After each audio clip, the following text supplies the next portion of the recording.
మీలో ఎంతమంది బయటకు వెళ్ళినప్పుడు బయట ఫుడ్ ఇష్టపడతారో కామెంట్ చేయండి. అసలు నాకు ఇష్టమా లేదా అనేది వీడియో ఎండ్‌లో చెప్తాను. అయితే శిల్పారామం చెప్పాను కదా! ఉప్పల్ దగ్గరున్న మినీ శిల్పారామం వెళ్ళామని. అక్కడ మా వాడికైతే ఇది నచ్చిందనమాట. పావు బజ్జీ నచ్చి అది కావాలంటే నేను వద్దని చెప్పాను. ఎందుకంటే బయటతో కంపేర్ చేస్తే ఇక్కడ ఎక్కువ కాస్ట్ ఉంటది. పైగా ఎందుకులే ఇవంతా తినడం అని చెప్పినా కూడా వినకుండా కావాలంటే సరే ఇంక అందరం షేర్ చేసుకోవచ్చని తీసుకున్నామాట. ఒక ప్లేట్ తీసుకున్నాను. అయితే తిన్న తర్వాత బావుందండి. టేస్ట్ అయితే చాలా బావుంది. ఇక్కడ స్పెషల్ పావు బజ్జీ, నార్మల్ పావు బజ్జీ అన్నా. నేను స్పెషల్ అడిగితే స్పెషల్ అంటే ఏమీ లేదు మేడం, ఏముండదు జస్ట్ బటర్ వేస్తారు అంతే అని చాలా జెన్యూన్‌గా చెప్పారు. అదొకటి నాకు నచ్చింది. ఇంకా స్పెషల్ అంటే ఇంక రూ. 10 ఎక్కువ ఉంటదంట. ఇంకేం ఉండదులేండి స్పెషల్ అంటూ, దీన్నే అటు ఇటు కొంచెం బటర్ ఎక్కువేస్తారు అన్నట్టు మాట్లాడారనమాట.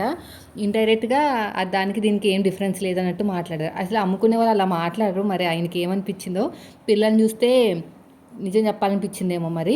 సో, మొత్తం చేసిన తర్వాత ఒక ప్లేట్ తీసుకున్నామండి. తిన్నాము. బావుంది టేస్ట్. కానీ బయటతో కంపేర్ చేస్తే రూ. 10 ఎక్కువే.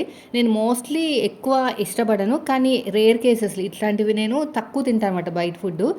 ఇలా బయటకొచ్చినప్పుడైతే ఇంకా పిల్లలతో పాటు నేను కొంచెం టేస్ట్ అయితే చేస్తాను.